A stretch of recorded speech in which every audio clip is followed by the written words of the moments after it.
Assalamualaikum warahmatullahi wabarakatuh. Bismillahirrahmanirrahim. Alhamdulillahi rabbil alamin. Wa bihi nasta'inu ala umurid dunya waddin. Wassalatu wassalamu ala sayyidil mursalin wa ala alihi wa ashabihi ajma'in, amma ba'd. Allahumma aghnina bil ilmi wa zayyinna bil hilmi wa akrimna bit taqwa wa jammilna bil afiyah. Allahumma akhrijna min dhulumatil wahmi wa akrimna binuril fahmi waftah alaina bima'rifatil ilmi wa hassin akhlaqana wa wasi' arzaqana birahmatika ya arhamar rahimin. Nawaitu ta'alluma wa ta'lim wa tadzakkura wa tadhkir wan naf'a wal intifa' wal ifada wal istifada wal hatha ala tamassuk bi kitabillah sunnati rasulih wa du'a ilal huda wa dalalah alal khair ibtigha'a mardatih wa qurbih subhanahu wa ta'ala. Ayyuhal hadiruna wal hadirat, jamaah Masjid Al-Mukhtar rahimakumullah. Pagi hari ini kita masih mempelajari tentang fikih muamalah dan sampai kepada bab rohen atau gadai menggadai. Sebelumnya syarat daripada gadai menggadai sudah kita pelajari setengahnya dan masih ada sisa, yaitu syarat marhun bih. Syaratnya sesuatu yang menyebabkan gadai. Jadi Bapak Ibu, ketika kita menggadaikan, melaksanakan akad gadai, itu diwajibkan disebabkannya adalah karena adanya hutang. Selain daripada hutang piutang, tidak ada akad gadai. Maka sebelumnya kami juga sampaikan, ketika bapak atau ibu menyewa motor, menyewa mobil, kemudian pemilik motor atau mobil itu meminta barang jaminan atau gadai. Dan ibu bapak ngasih, udah inilah BPKB motor saya. Jadi gadaiannya, jadi jaminannya itu tidak sah akad gadainya. Karena apa? Karena akad gadai yang Bapak Ibu lakukan tadi bukan atas nama utang piutang, melainkan karena atau sebabnya adalah sewa menyewa. Maka di sini dikatakan syartul marhun bihi qauluhu dainan. Syarat daripada marhun bih, sebab Bapak Ibu melakukan gadai harus utang piutang. Jadi selain utang piutang nggak ada akad gadai. Dan utang piutangnya pun disyaratkan harus fabit, harus sudah tetap. Kalau utang piutangnya itu belum tetap, dicontohkan saya minta atau saya mau berhutang ke Pak Aib. Pagi ini saya ngomong, Pak, tolong kasih saya hutang 10 juta. Saya mau ada keperluan beli ini, beli itu. Pak Aib ngomong, nanti sore ya saya kasih. Ya, ba'da asar saya kasih 10 jutanya. Maka pagi ini, siang nanti saya belum berkewajiban membayar 10 juta ke Pak Aib. Berarti hutang saya ke Pak Aib ini belum tetap. Nah, Pak Aib udah minta duluan barang jaminan. Mau jaminin apa, mau gadain apa ke saya. Diminta pagi ini juga. Mana motornya, bawa sini ke rumah. Nah ini, mendahulukan barang gadai daripada utang piutang itu tidak sah. Tidak sah. Maka sering kami contohkan juga bahwa bapak ibu pergi ke pegadaian, menyerahkan motor, menyerahkan HP, menyerahkan laptop untuk barang jaminan, barang gadaian. Ini saya gadain laptop, mana utangi saya. Nah ini nggak sah. Akad gadainya menjadi tidak sah.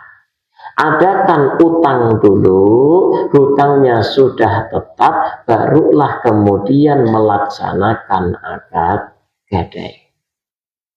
Fala yasihu bil ain al magsubah wal musta'arah. Maka dari itu ketika bapak dan ibu minjem barang ya.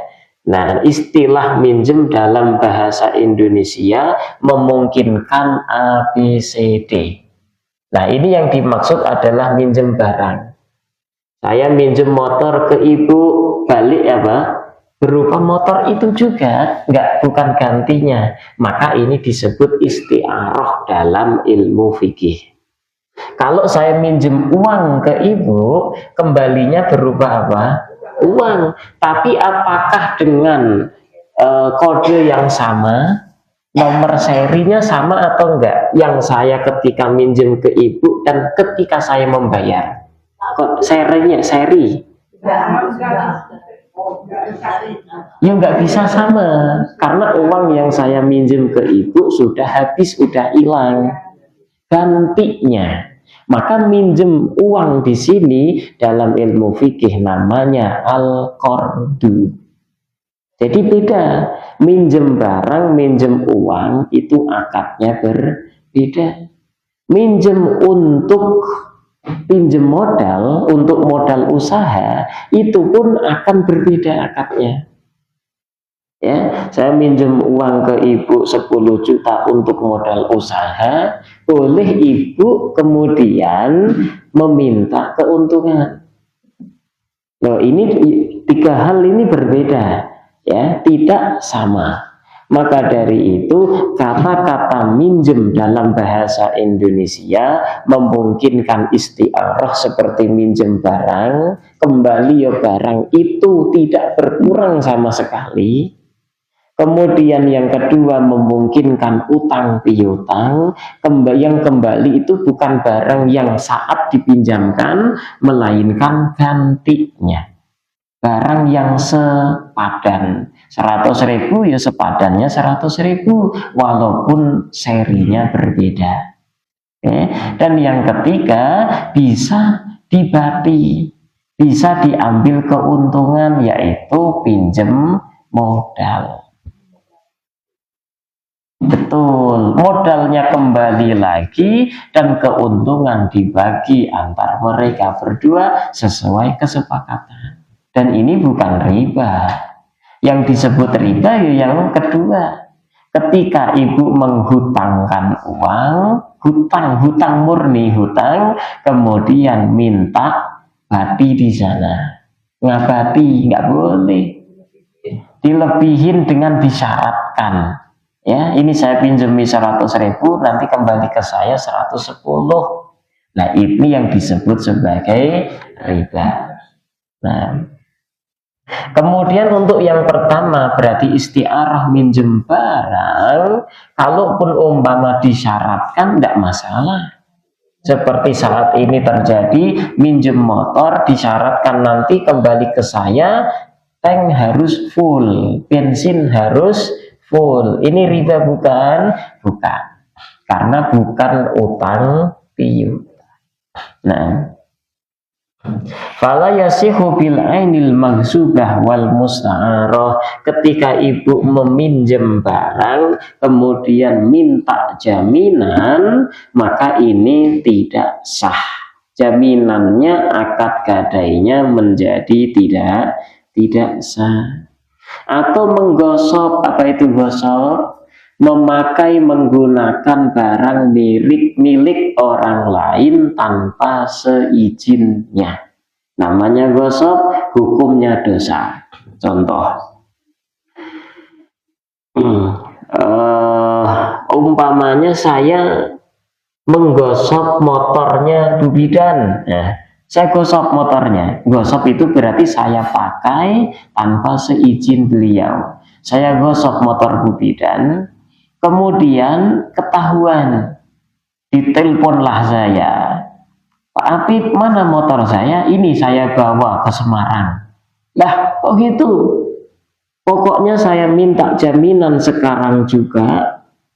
Kalau motor saya nggak kembali, jaminan ini saya jual sebagai ganti motor itu.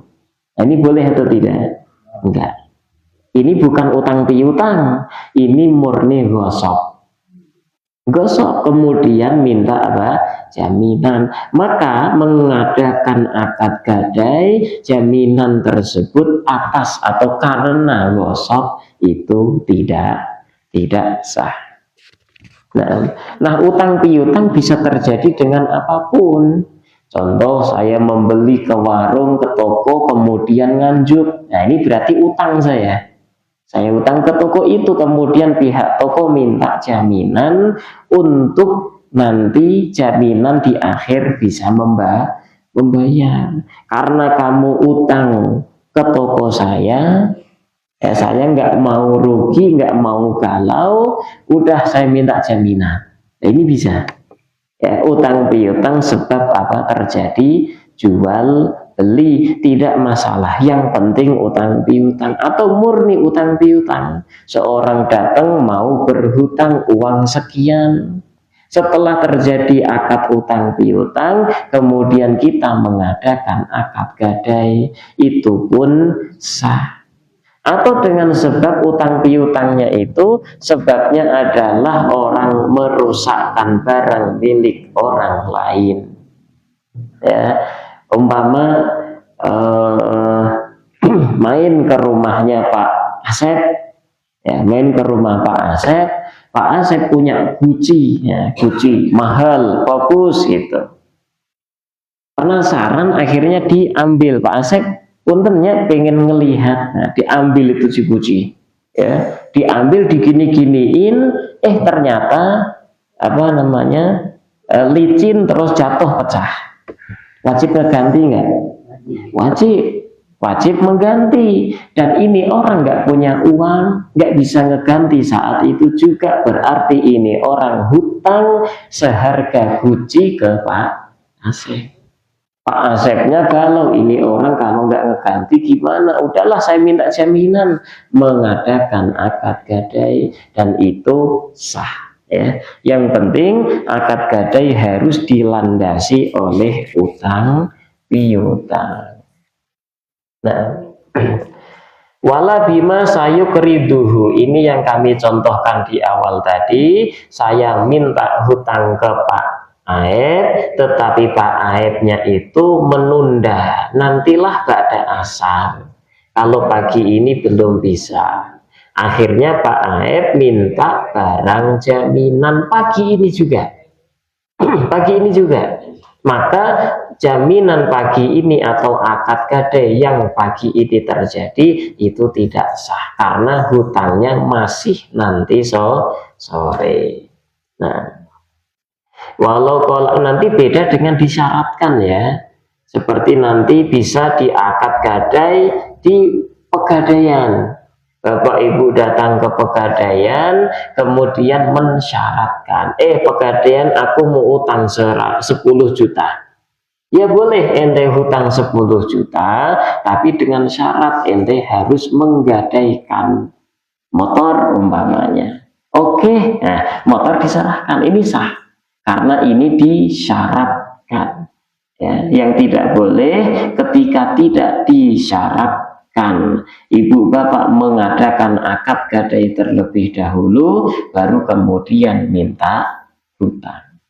Nah, walau qala aqradtu ka hadhihi darahim wartahantu biha abdak, aku mau menghutangi engkau 10 dirham, tetapi aku minta itu motor sebagai barang jaminan. Uang sudah ada, ya. Aku mau menghutangkan engkau ini 10 dirham, tetapi saya minta itu motor sebagai jaminan. Saat itu juga dua-duanya jalan, maka sah barang akad gadai tersebut. Oke, aku berhutang ke engkau 10 dirham dan aku gadaikan motor saya ini. Nah, saat itu maka akad gadai menjadi sah. Nah, wala yasihu binujumil kitabati wala biju'lil ja'alati qoblal farad. Kalau zaman dulu masih ada hamba sahaya, ada istilah namanya akad kitabah. Akad kitabah itu adalah akad memerdekakan, membebaskan hamba sahaya, tetapi dengan syarat hamba sahaya harus membayar sejumlah uang.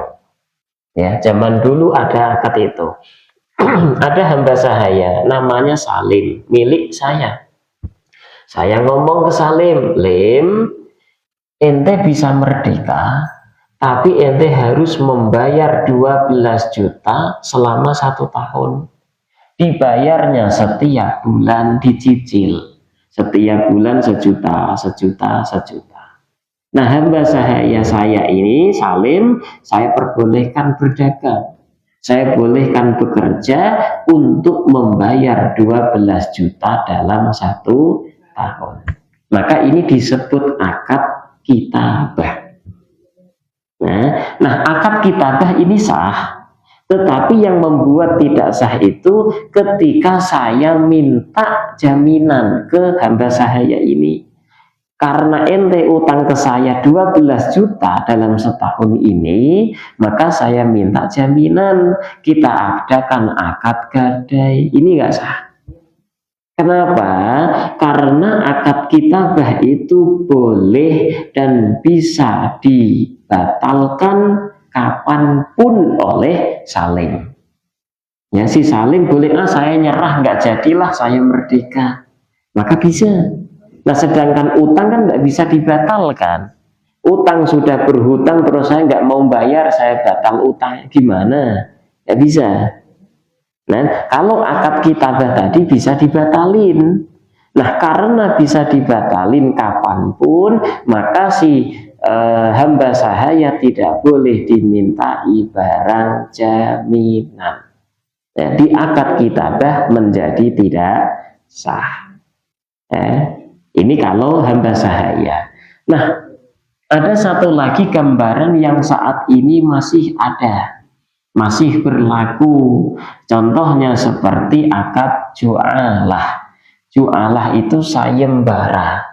Siapa yang bisa menemukan kambing saya yang hilang, maka saya akan kasih 1 juta.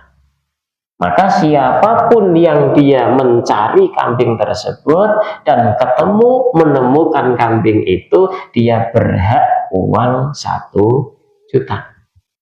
Nah, oleh ini seakan-akan pemilik kambing itu berhutang 1 juta kepada para pencari kambing ini, toh. Nah, kemudian para pencari kambing yang ikut sayembara, dia minta barang jaminan. Mana jaminannya kalau ente bakal ngasih saya uang 1 juta gitu. Minta jaminan, boleh atau tidak? Tidak boleh. Karena ini utang tetapi belum sabit. Belum tetap, iya kalau ketemu kambingnya. Kalau nggak ketemu, maka belum disebut sebagai orang yang berhutang, sehingga boleh dan sah diadakan akad gadai. Ya, jadi intinya itu akad gadai harus ada utang terlebih dahulu. Hutangnya harus sudah tetap terlebih dahulu. Kalau belum tetap hutangnya, belum sah dijadikan akad gadai. Nah, Wala biju'lil ju'alah qoblal farok, nanti beda halnya ketika akad gadai sayembaranya si kambing sudah ketemu, udah diserahkan kepada pemiliknya dan si pemilik belum juga ngasih 1 juta. Maka orang yang menemukan kambing tadi sudah berhak menerima mendapatkan uang 1 juta. Nah, dari sinilah kemudian pemilik kambing berhutang 1 juta kepada orang yang menemukan kambing.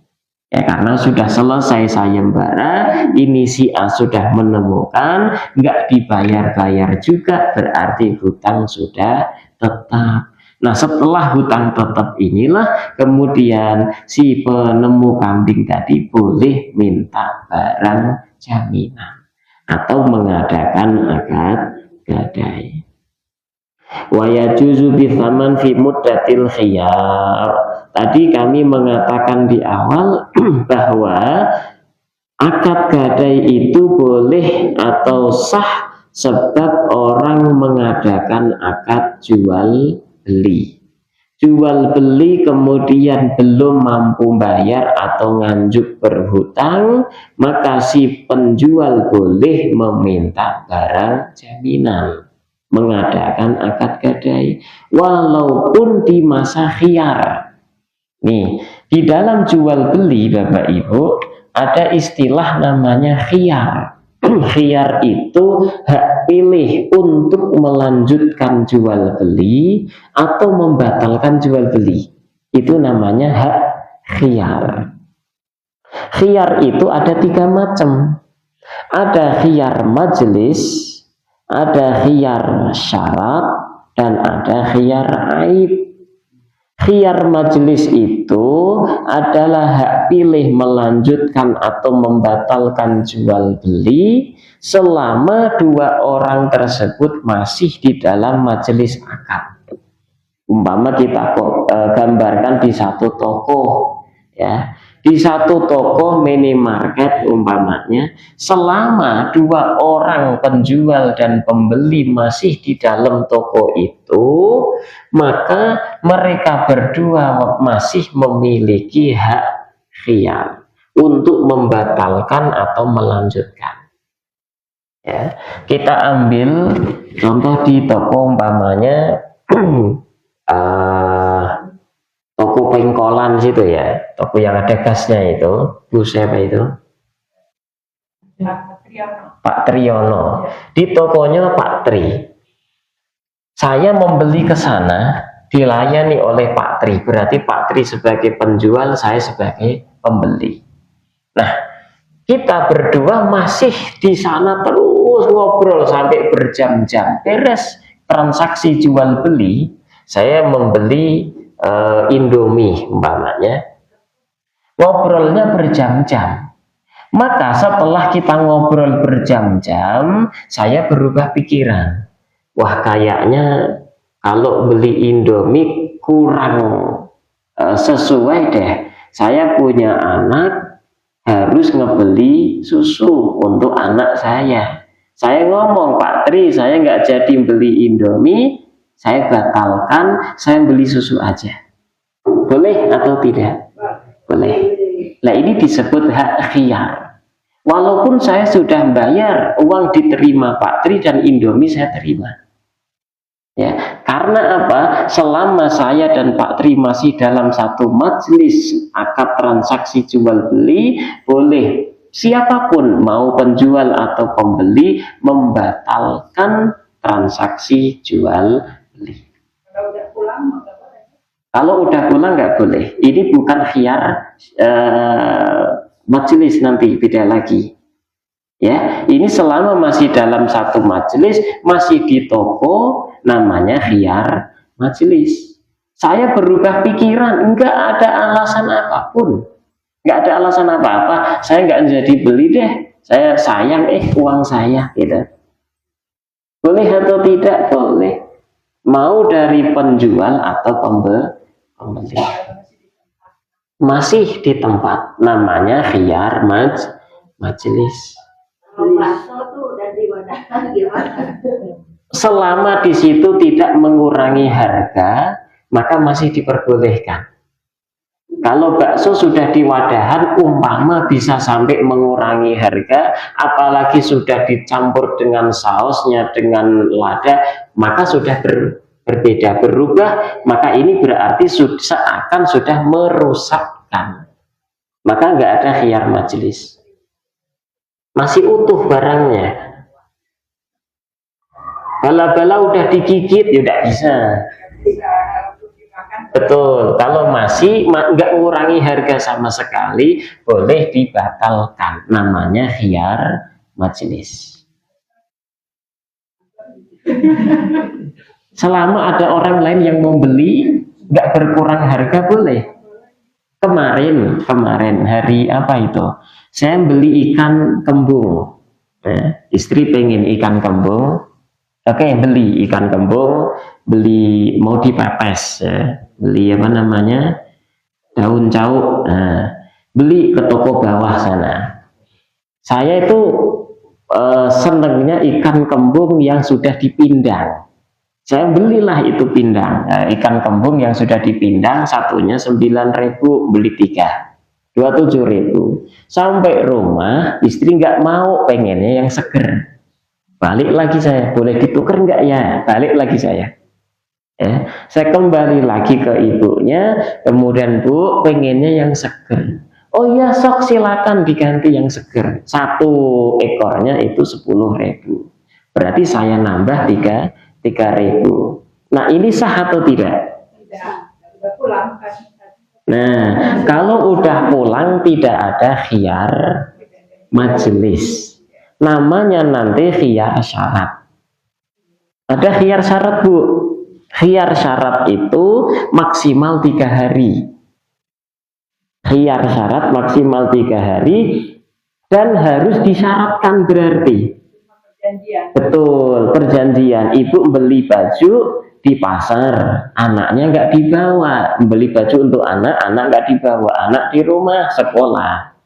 Kemudian ibu setelah membayar baju tersebut ngomong ke tokonya, ngomong ke pedagang, Bu, Pak, ini baju nanti ketika anak tidak muat, anak tidak suka, anak kegedean, saya balikin. Oh ya, nggak apa-apa. Nah, ini disebut khiyar syarat. Sampai rumah si anak nggak suka, lo kok warna biru, saya senangnya warna hijau, balikin boleh tidak? Boleh. Mau ditukar dengan baju lain boleh, mau diuangkan lagi pun boleh. Ya, karena ini disyaratkan dan maksimal 3 hari, nggak lebih.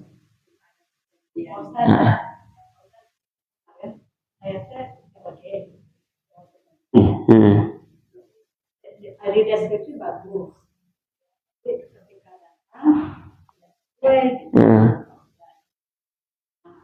Boleh nggak? Kan boleh kemarin. Iya. Sudah keterima barangnya sama saya, tapi nggak sesuai dengan deskripsi. Tapi kan udah dibayar, bisa kan dikembalikan lagi. Karena dari pihak itu belum disetorkan ke penjualnya. Karena menunggu apabila ada komplain.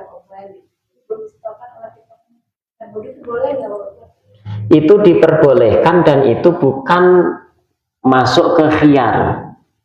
Itu adalah membeli tetapi tidak sesuai. Ya, membeli barang dan tidak sesuai boleh kita kembalikan karena tidak sesuai dengan janji awalnya. Tidak sesuai dengan deskripsinya. Jadi tidak masuk ke khiyar. Khiyar itu kita sudah ngelihat betul, awalnya udah seneng, setelah terjadi transaksi, udah selesai transaksi, berubah pikiran. Nah, itu masuk ke khiyar. Ibu membeli barang terus nggak sesuai dengan yang ibu bayangkan, nah ini berarti kan dari awal sudah belum sah dari awalnya. Maka dikembalikan, ini nggak sesuai nih, saya balikin. Sama seperti ibu pesan aja, ibu pesan ember yang udah disifati semuanya, ternyata nggak sesuai dengan sifat awalnya. nggak sesuai dengan deskripsi yang kita serahkan, yang kita mau, maka kita kembalikan gitu. Dari awal jual beli tidak sah. Iya.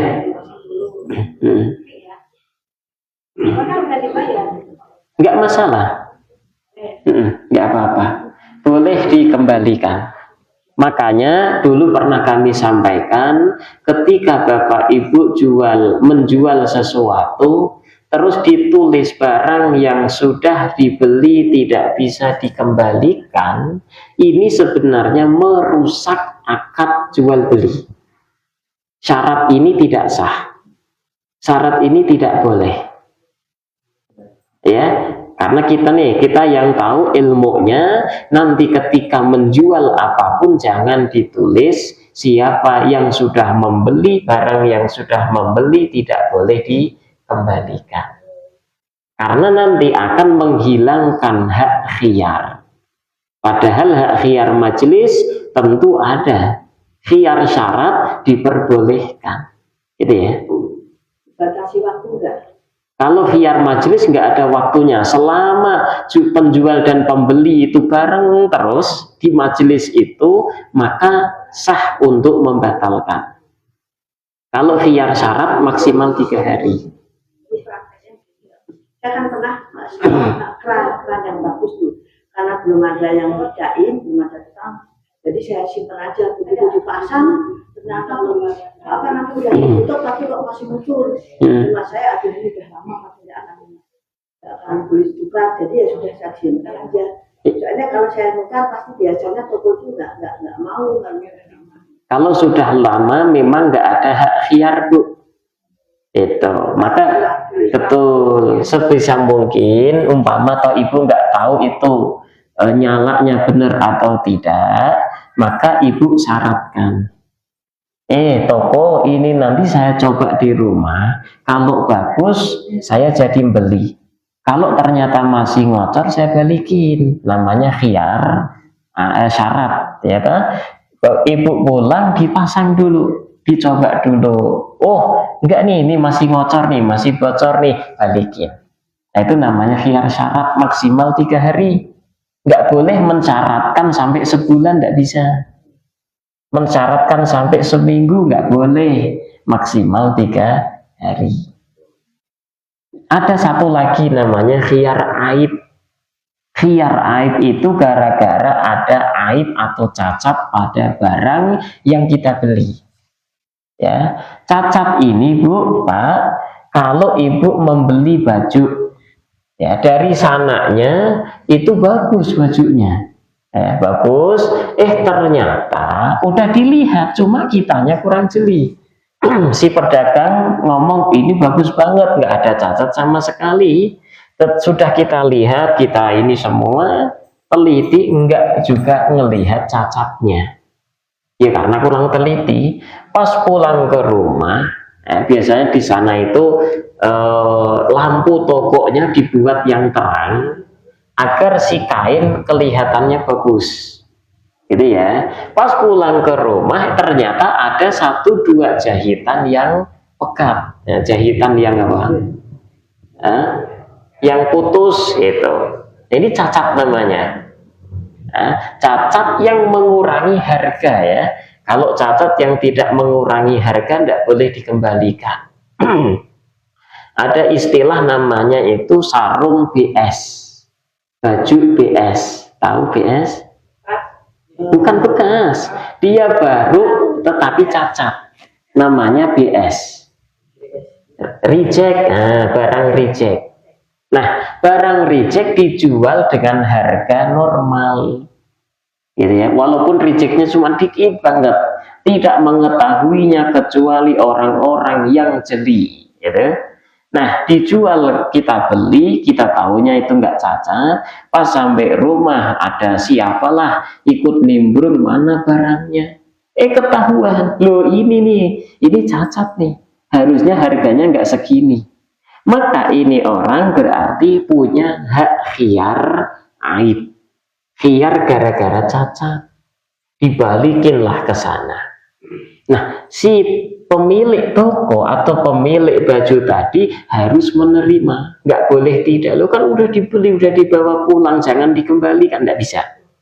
Harus boleh dikembalikan.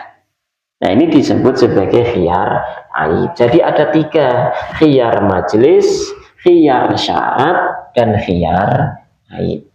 Nah, ini mulai dari diri kita saja, Bapak Ibu, ketika jual beli menjadi penjual harus menerima 3 khiyar ini.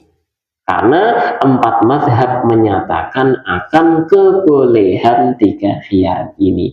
Ada hak di sana. Sekali lagi, ketika Bapak Ibu menjual sesuatu, jangan sampai ditulis barang yang sudah dijual tidak boleh dikembalikan. Nah, iya, karena mereka tidak tahu, Bu, nggak tahu hukum. Kita yang tahu hukum bagaimana ketika kita beli ke supermarket yang di sana itu memang ditulisi barang yang sudah dibeli tidak bisa dikembalikan, ya mau nggak mau kitanya yang ikhlas. Ya, kitanya ngalah ya, karena kita yang tahu hukumnya. Nah, kan ada yang menggadaikan itu. Tapi 2 hari kemudian dia pinjam yang sudah digadaikan ke saya. Kembalikan lagi. Saya itu bilang dia mau mencicil aja. Membayar secara mencicil, tapi dengan cara dia ambil dulu motornya, memberitahu dulu ke saya, dipinjam dulu katanya. Terus setelah itu dia baru mau mencicil. Kan saya merasa dibohongi karena tidak diberitahu dulu kan dari awal. Mungkin butuh ya buat kerja, dipinjam katanya. Terus setelah dipinjamnya sebentar. Kembali. Nah, apakah sudah gitu? Karena tidak memberitahu dulu dari awal saya mau dicicil, mau diambil dulu, mau dibayar nanti. Nah, sekarang belum. Apakah saya salah nggak gitu? Kalau saya sedikit.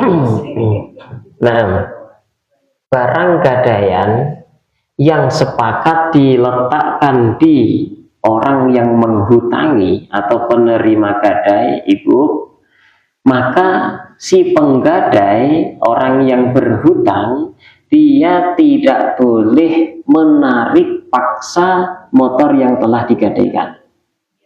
Nggak boleh menarik paksa motor yang digadaikan. Boleh, kalau dia pinjam boleh, Bu. Saya tanya pinjam. Iya. Iya, kalau dia minjem kemudian untuk digunakan sendiri tidak masalah, asalkan dengan atas izin Ibu sebagai penerima gadai. Ibu mengizinkan sok dipakai, boleh.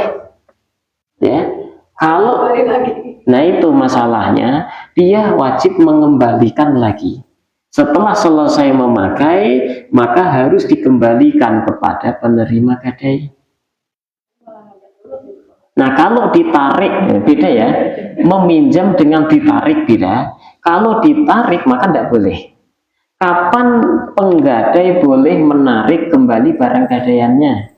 Di saat seluruh hutang sudah lunas. Kalaupun hutang tinggal Rp1.000, maka penggadai tidak boleh menarik kembali barang gadaian. Kalau udah lunas barulah silakan diambil, dibawa barangnya. Sudah saya minta maka dia berdosa. Nah, dia berdosa. Nah, ini pentingnya kita ngaji ya. Dalam muamalat tidak sembarangan. Ada kaidah-kaidahnya yang harus dipenuhi. Kalau ada yang begini, ada yang pinjam uang, ya saya katanya mau kembaliin. Ternyata enggak ya, kembaliin. Terus minggu depan, ternyata punten enggak katanya, minggu payung enggak bayar lagi. Kita udah 3 kali janji dia semua. Terus ada barang di rumahnya, sama kita tadi diambil aja barangnya sesuai dengan harga yang pinjam uangnya. Itu boleh enggak? Selama orang tersebut memang betul tidak memiliki uang untuk membayar, tidak punya barang yang bisa dijual untuk membayar, maka dia disebut muksir. Muksir itu orang yang fakir, miskin, nggak punya uang untuk bayar hutang. Kewajiban kita adalah bersabar. Nggak boleh kita bagaimana memaksa dia pun nggak bisa. Memenjarakan dia pun tidak boleh. Apa ayat Qur'annya? Wa in kana dzu usratin fanadhiratun ila maisarah.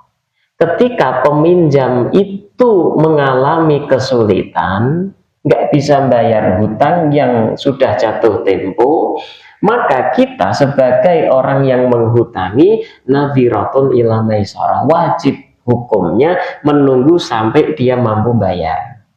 Kita wajib bersabar, menagih tetap wajib, bersabar wajib sampai dia mampu bayar. Lah, gambaran ibu beda. Ini orang betul nggak punya uang, umpamanya betul nggak punya uang cash untuk bayar hutang, tapi dia punya barang, yang mana barang tersebut bisa dijual untuk bayar hutang. Maka sebenarnya dia berkewajiban menjual barang itu untuk bayar, karena dia udah maisarah, udah mampu bayar sebenarnya, tinggal jual aja. Ya, dia nggak sayang kepada barangnya. Nah, orang yang seperti ini berarti zalim, Bu. Ya, dia itu zalim, udah mampu bayar hutang, tidak juga bayar hutang, zalim. Maka kita diperbolehkan ngambil dengan paksa. Ngambil secara paksa barang milik dia, sejumlah hutangnya. Atau memaksa dia, ini loh jual sana, dipaksa untuk menjual. Nah, maka yang kedua itu pun diperbolehkan. Nah, tidak masalah. Wabidaini rohnun ba'da rohnin, dan sah juga kita menggadaikan waya juzu bidaini al-wahid, dengan satu hutang kita menggadaikan barang 2, 3, 4, 5 dan seterusnya. Saya hutang ke Pak Asep 10 juta, pertama saya gadaikan HP. Kemudian saya belum mampu bayar hutang, saya gadaikan lagi ya ke Bapak motor gitu. HP di tangan Pak Asep, motor pun saya kasihkan gitu. Hutangnya 10 juta tadi, tapi saya ngasih gadai HP. Kemudian berikutnya saya gadein lagi motor, berikutnya saya gadein lagi laptop gitu. Maka ini diperbolehkan. Yang tidak boleh itu barang gadai, barang jaminan cuma 1, tapi hutang berkali-kali. Itu tidak boleh.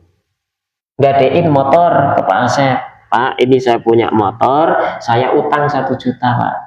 Oke, siap. Motor di tangan Pak Asep.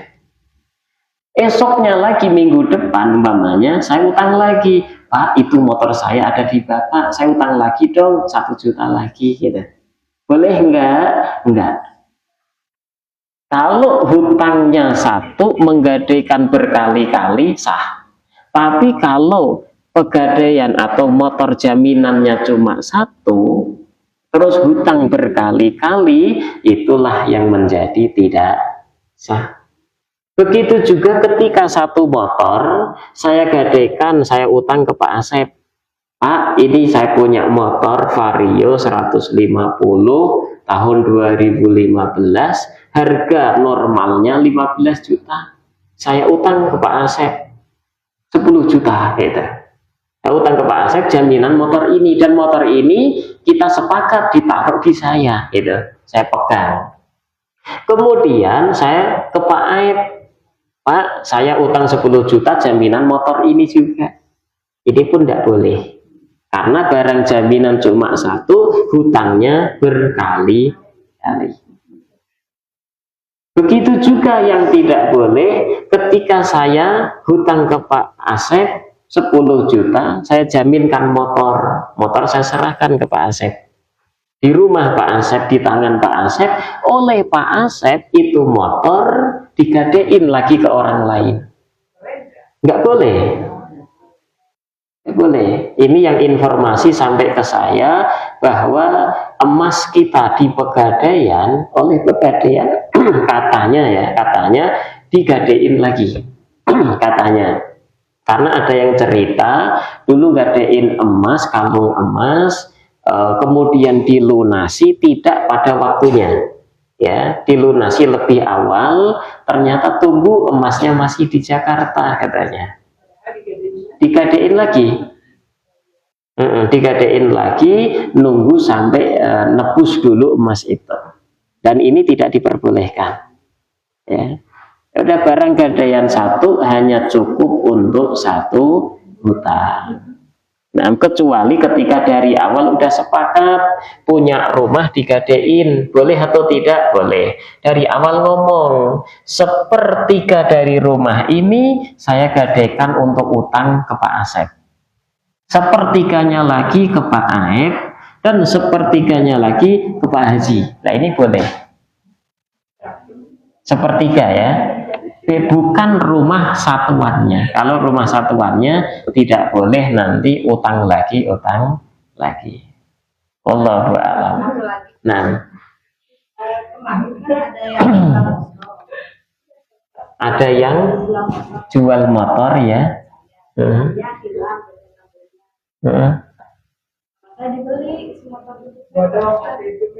Iya. Kan tadinya saya mau bikin duplikat. Kalau bilang kan berarti ada laporan. Tapi setelah saya beli, ternyata si pemiliknya itu bilang bahwa si BPKB-nya ada di bank. Kan bohong ya? Iya. Makanya nebusnya 10 juta. Saya kaget Pak Ustadz, karena nggak bisa bikin duplikat, karena nanti dicek oleh Samsat kan nanti masih ada. Kalau kita bohong kan ketahuan. Nah itu gimana Pak Ustadz? Jual beli awal sudah tidak sah. Tapi saya nggak tahu kalau dia bohong gitu ya. Bahwa BPKB-nya hilang. Nah, ya, ternyata mau bikin duplikat tadinya Pak Ustadz. Mau bikin duplikat ya, karena hilang. Jadi setelah dibeli, ternyata dia baru jujur gitu bahwa BPKB-nya ada di bank. Biasanya jadi paksa atau pemiliknya untuk nebus. punya uang. Itu uang motor kan ada tadi. Lagi nggak tahu. Nah itu gimana? Batalkan jual belinya.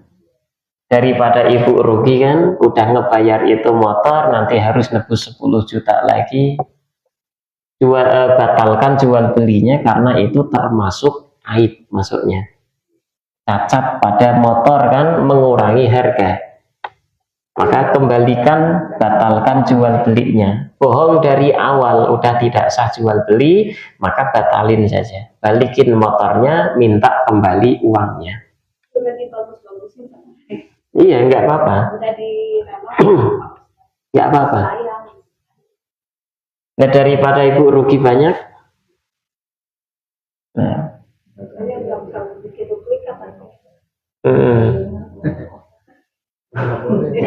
Enggak.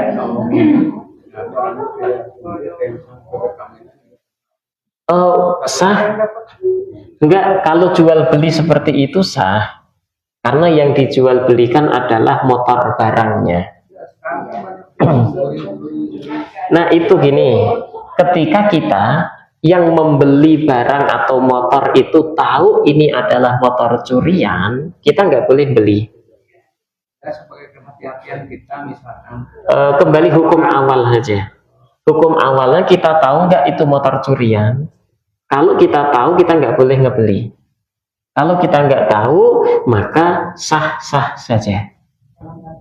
Kalau nggak tahu, kedepannya kalau misalkan ketahuan barang curian bisa dianggap pengadat. Nah makanya itu untuk menghati-hati kita nggak usah membeli barang bodong.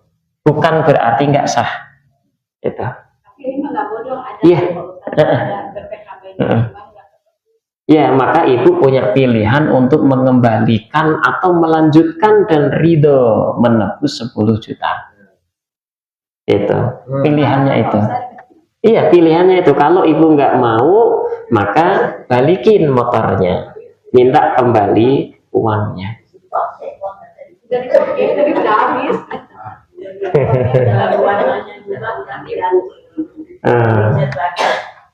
Jadi bagus-bagus ini. Ya. Buat biaya juga. Nah, bener itu Bu, jual lagi ke orang. Karena kan cukup saya namanya.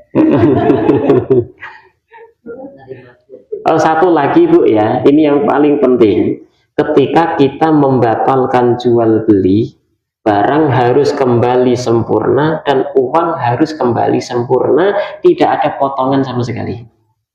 Dalam Islam nggak ada istilah namanya uang hangus, nggak ada. DP nggak jadi terus DP-nya hangus, itu pun nggak boleh. Nggak ada DP hangus, nggak sah.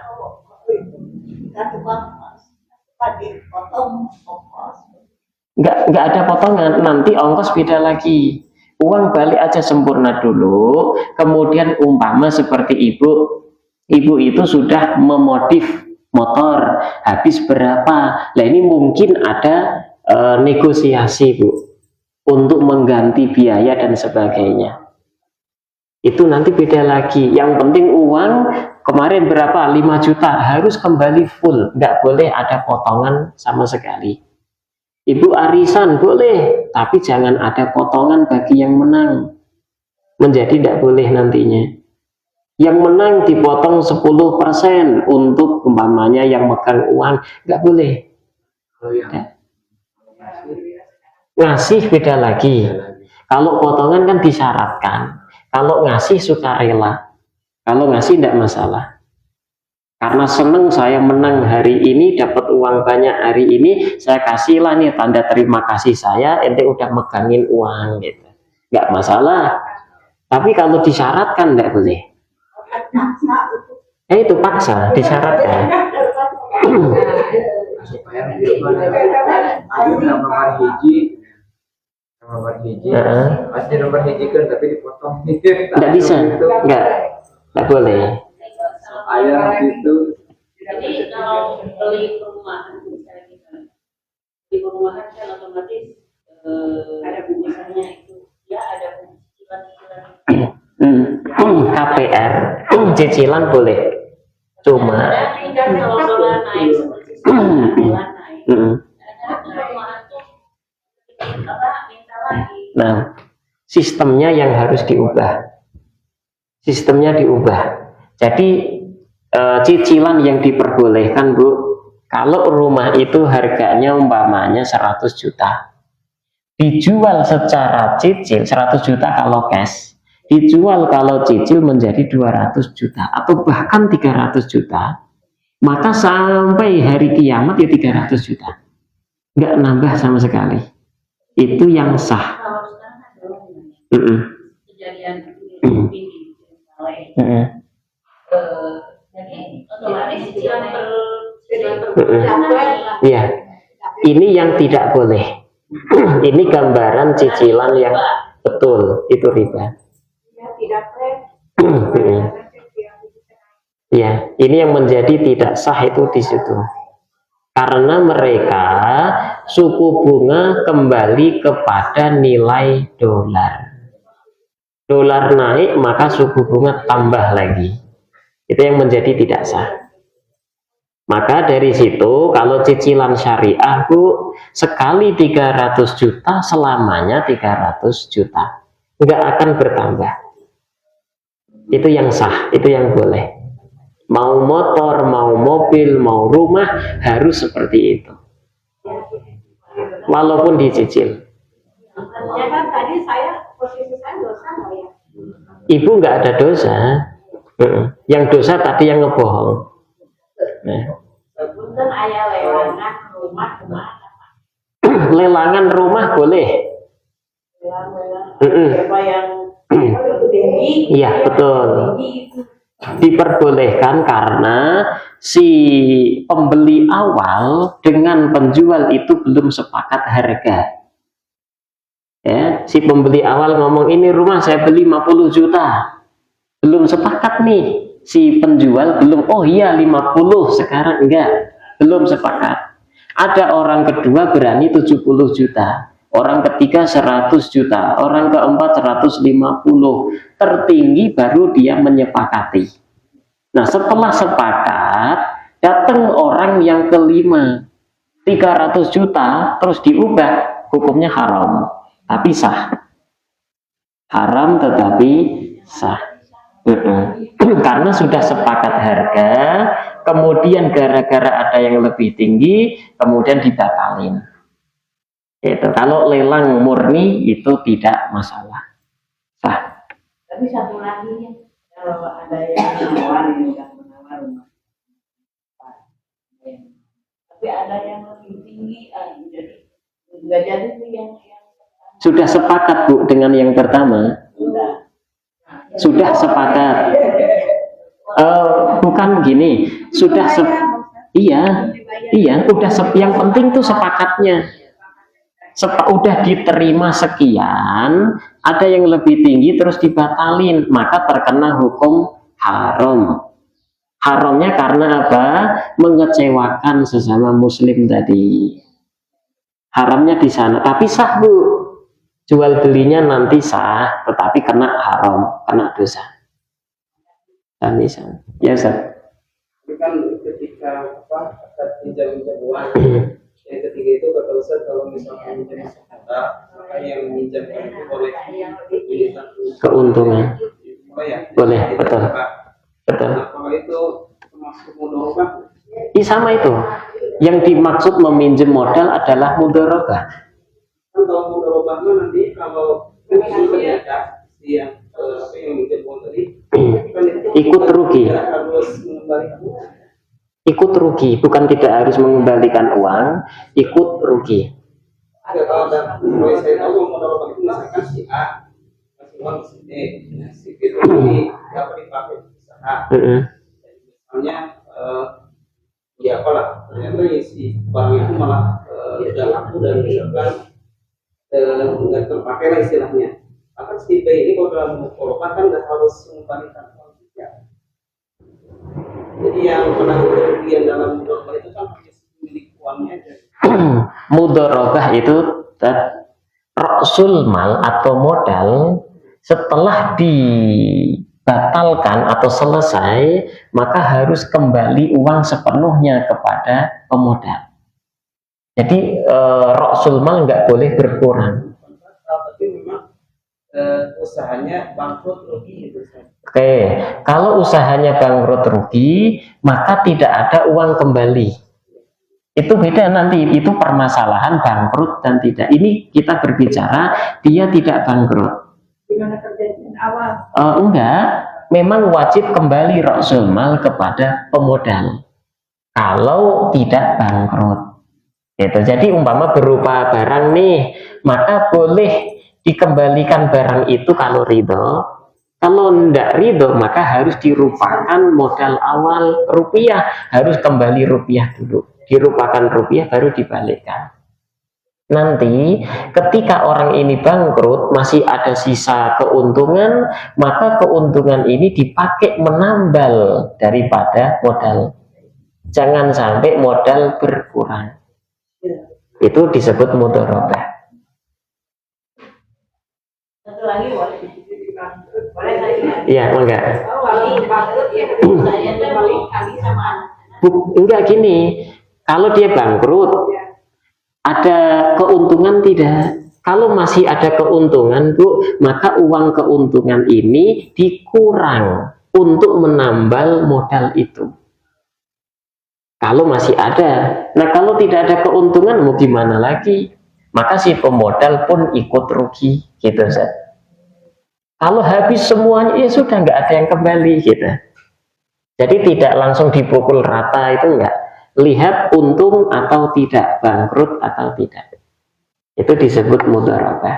Karena kalau yang saya tahu dari mudharabah itu ketika misalkan si yang mengelola uangnya itu ternyata dia rugi, maka kerugian bagi si pemilik modal adalah uang tidak kembali kepada dia, dan kerugian bagi si B yang menjalankan adalah dia rugi usaha dan sebagainya. Nah ini kalau misalkan kasusnya si B ini minjam uang ke si A untuk modal, lalu si A ini menjalankan oke saya kasih uang pinjaman, tapi dari setiap usaha saya minta 10%. Nah itu mudorobah bukan misalkan mudorobah kan berarti otomatis ketika rugi si B yang meminjam ini kan berarti nggak harus mengembalikan uang gitu. Kembali lagi kepada niat awal. Niatnya apakah mau murni utang piutang atau mudorobah, kerjasama. Kalau niat awalnya itu adalah utang piutang, nggak boleh minta keuntungan. Kalau minta keuntungan maka disebut sebagai riba. Niat awalnya ya. Kalau niat awalnya mudorobah, maka boleh ngambil keuntungan dan harus terima konsekuensi. Gitu Seth. Nah, mangga.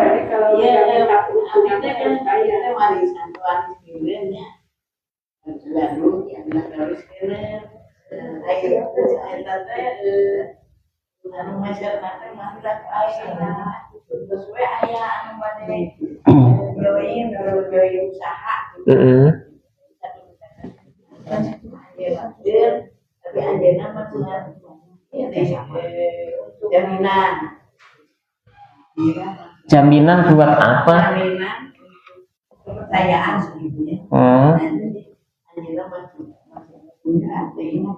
Sesuai gitu ya. Per bulan belajar join usaha ada penghasilan. Ibu modalnya modal tanah. Tanah gitu tanah. Alhamdulillah gitu. Agen gitu. Ada masih jaminan lah agen gitu. Tapi karena usaha aja join gitu.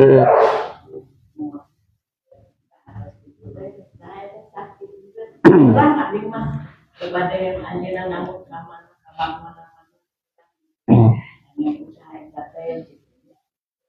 Dan jaminan masalahnya ini Pak Ustadz mungkin begini ya. Oh jaminan. Ada yayasan Pak Ustadz, ada yayasan yang ngajak join usaha ya, tapi dia nggak punya jaminan.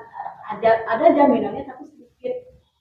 Jadi ngajak pinjam punya mama gitu ke mama saya misalkan ya, ngajak join karena jaminan mama saya kan lebih besar daripada dia, karena modal yang dia butuhkan itu miliaran. Akhirnya disetujui oleh ibu saya, disetujui join itu dengan yayasan dengan dalil bahwa dia akan memberikan keuntungan setiap bulan gitu ya. Tapi dia juga memberikan jaminan cuma sedikit, tidak sesuai dengan jaminan yang mama berikan. Gitu. Apakah sah tidak? Tapi ada dari pesantren gitunya, lagi ada sekolah badan di sekolah ikon, jaminan ikon, jaminan ikon gitu kan. Jaminan memang jam sore gitunya. Jadi pilih lah gitu dari setelah badan nambah kemana-mana aja. Jam gini Bu, kalau ibu mau join usaha, kemudian modalnya itu berupa modal tanah saja, maka ini tidak disebut istilah fikih mah musyarakah. Enggak. Ini bukan musyarakah, ini bukan mudharabah, bagi keuntungan bukan juga. Jadi musyarakah dan mudharabah itu harus berupa modal usaha berupa uang. Harus berupa uang. Berarti ibu nanti masuknya kepada menyewakan tanah. Menyewa bukan menggadai. Menyewakan tanah yang mana tanah ini disewa oleh yayasan, dipakai usaha oleh yayasan. Itu jadinya. Nah, nyewa tanah itu tidak bisa kemudian nanti upah sewanya persenan. Persenan dari keuntungan itu tidak bisa. Harus dipatok setiap tahun berapa. Betul, seperti ngontrak. Tapi itu kan tanahnya nggak dipakai, Dijaminkan saja. atau upah atau oleh orang itu dijaminkan. Iya. Sertifikat rumah itu dijaminkan oleh orang itu. Nggak tahu kemana-mananya dijaminkan. Iya. Ya apalagi seperti itu. Kan Saya juga waktu itu, bukan juga ya, saya kasih tahu. ini seperti ini sekarang. Ketika ada orang sipil, Bu Bidan Bu Bidan punya sertifikat. Sertifikat ibu dipinjam sama orang untuk mendirikan apotek, untuk buka usaha klinik. Ibu nggak ikut ke sana, Bu, cuma sertifikatnya doang dipinjam. Nanti ibu setiap bulan dapat keuntungan. Akad apa ini? Bukan akad apapun. Nggak boleh. Ikan bohong. Kalau nggak dapat keuntungan gimana? Bohong. Dari awal kan sudah bohong. Jatuhnya riba. Bukan riba, ya haram aja. Bohong, bukan riba. Tapi ada perwakilan dari yang pinjam dia. Ada Ibu membantu kepada keharaman. ada perwakilan dari keluarga. Nanti akan dikumpulkan semua keluarga. Ketika nanti setelah disetujui, di-approve ya oleh pihak bank atau apa. Setelah di